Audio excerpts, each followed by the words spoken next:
Hey guys, it's Duncan. This week I'm going to be continuing my filter series that I'm working with Photoshop. I guess this is C6? Sounds CS6, tomato, potato. Okay, so like last week, we're going to go to filter, except instead of oil paint, we're going to go to Liquefy.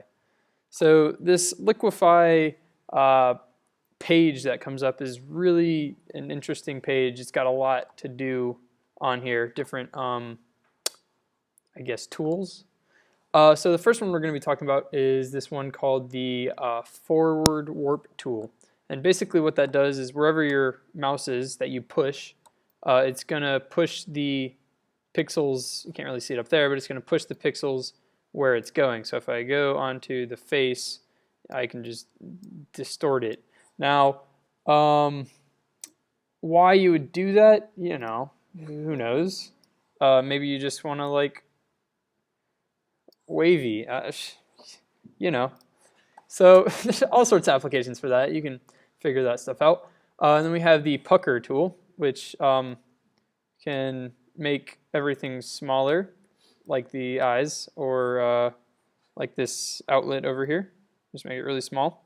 Again, you know, all stylistic choices here. Don't know really.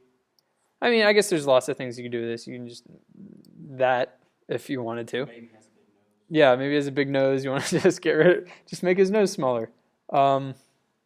Just look at that. Now his nose is smaller. So that's the pucker tool, and then we have the bulge tool. I believe it's called. Yep, bloat tool. So this one's pretty cool. This is probably my favorite on here because you can just kind of like do that. Another really cool trick with this is, I don't know the name of the effect, but you can go into somebody's eyes and just kind of make their eyes really big. And then they're like, I mean, that was just a really bad job at that. But you get the idea.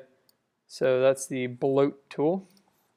And then we have the this is the push left tool. This one's pretty interesting because whenever you move the mouse downward, it pushes everything, or actually no, when you push okay, so when you move the mouse up, it moves everything in the mouse's area to the left, like that, and then when you pull it back down, it moves everything to the right.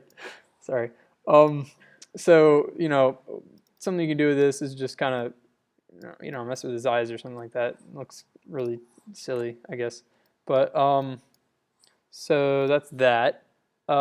And then let's say you just, you know, decide to go crazy with your tools here. You know, you make his eyes really big and, you know, and then you are like, oh no, I can just undo that. And then, you know, so you got one eye really big, one eye really small. There's this tool called the Reconstruct Tool. And what this does is everything that you have done to a picture, you just kind of brush over it and it undoes the effect you did. So that's the Liquefy filter. Thanks for watching.